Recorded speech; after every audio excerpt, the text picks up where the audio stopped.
Hello guys, welcome back again sa ating YouTube channel no, The Action Man. Una sa lahat, may grab shoutout po sa lahat ng mga kakampeng at sa mga hindi man mga kakampeng. Kung interesado ka sa bidyong ito, patapusin mo na hanggang dulo at huwag nyo nang kalimutan na i-like at i-share ang ating video para malaman naman ng ilan sa ating mga kababayan na nagtutulog-tulugan sa katotohanan. So muli naman nagbabalik ang nag-iisa nyong host na si The Action Man para magbigay ng komentaryo at reaction sa mga mainit ng issue ng bayan. So ito ho mga ka-action no, may gusto lang ho ako na i-share about po ito sa naging pahayag ni Vice President Sara Duterte sa maugong at pasabog ni Roque nga ho sa tambalang Amy Marcos at Sara Duterte sa darating na 2028 election sa pagka-presidente ho. Oo. Sumagot po ito si Vice President Sara Duterte. Ang tanong ho natin dito kung matuloy po ba itong nasabing tambalan, kung ito po ba ay isa sa kanila ay mananalo ho mga ka-action. Hindi pa po natin alam, no? Mahirap ho ang maghusga kasi taong bayan ang maghuhusga at smart magic. Diba? So, nag-ugat po ang nasabing issue na to nung napakinggan ang salaysay o ang paninindigan ni Amy Marcos na siya ay maninindigan na patuloy pa rin na suportahan si dating Pangulong Duterte ho mga ka-action. At ito naman ho si Roque sa kanyang live ay parang confirm niya ang dalawa na parang magandang tandem daw na first time sa history na kung sakali dalawang babae ang mamumuno ho mga ka-action. So bago ho tayo magtuloy-tuloy mga ka-action mga kakampeng, panoorin na po natin ang nasabing video. At sinagot ni VP Sara Duterte ang lumulutang na posibilidad ng tambalan nila ni Senadora Amy Marcos. Sa gitna yan ng suportang ibinibigay ng Senadora sa pamilya ng bise. Nasa frontline ng balitang yan si Marian Enriquez. It is true that we are the political family, our political side of our family is going through a rough patch right now.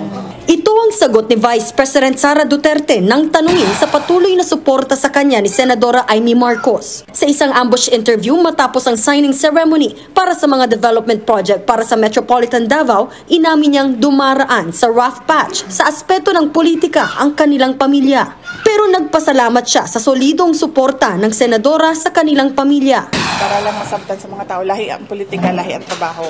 Okay? Nagpasalamat ko kay Senator Amy Marcos sa iyahang padayon na pagsuporta sa politika sa amo ang pamilya. Bukas ba si VP Sara sa tandem nila ni Senador Amy na pinalutang ni dating presidential spokesperson Harry Roque? Just like the presidential funds, sorry, Excuse next me, year, the future far too distant. The future is far too distant for us to speculate right now what will happen in 2028. Tumanggi naman magkomento si VP Sara sa pagkakaalis sa pwesto bilang Deputy Speakers ng kanyang mga kaalyadong sina Congresswoman Gloria Macapagal Arroyo at Congressman Isidro Ungab. Pero nakatataba raw ng puso na tunay na kaibigan ang dalawang mambabatas. But I have a comment as their friend. In politics, we always say that there are no permanent friends and enemies sa politika. And as a politician, it is truly heartwarming if you find another politician who is a true friend. That is why Congressman Sid Ungab and Congresswoman Gloria Macapagal Arroyo has my full support as a politician and as a friend. Matatandaang isinuko na ni VP Sara ang kanyang confidential funds at tikom ang bibig niya kung isusulong niya ang pagbabalik nito sa mga susunod pang taon. Something that I cannot speculate right now because the next budget will be more than a year pa. So yan na ho mga ka-action, mga kakamping no. About naman doon sa sinabi niya sa tambalan nilang dalawa ni Amy Marcos, kung sakali ho, wala naman pong problema maging tambalan ho kayo. Oo, walang problema. Malaya ho kayo maging tambalan sa darating na 2028 election ho, no? Pero ang tanong ho natin, lalong-lalo na dito kay Vice President Sara Duterte, na sirang-sira na ang tiwala ng taong bayan sa kanya, kung lulusot pa ba siya. Diba? Kasi kung si Martin Romualdez ang kanyang kabangga, gagawin talaga ng administrasyon na hindi siya mananalo. Diba? So, About naman doon sa pagtanggi niya na magbigay ng pahayag sa pagkabaklas ni dating Pangulong Gloria Arroyo, alam naman ho natin na talagang sulit dyan si Arroyo, no? At yung dalawang nagsialisan, no? So ayaw lang nila na questionin ni Romualdez. At syempre, masabi si Romualdez, kaalyado kayo ng mga Duterte, kaya dapat kayong baklasin. Diba? Pero yung dalawa na yon, talagang nag-resign ho talaga ng kusa yon. Diba?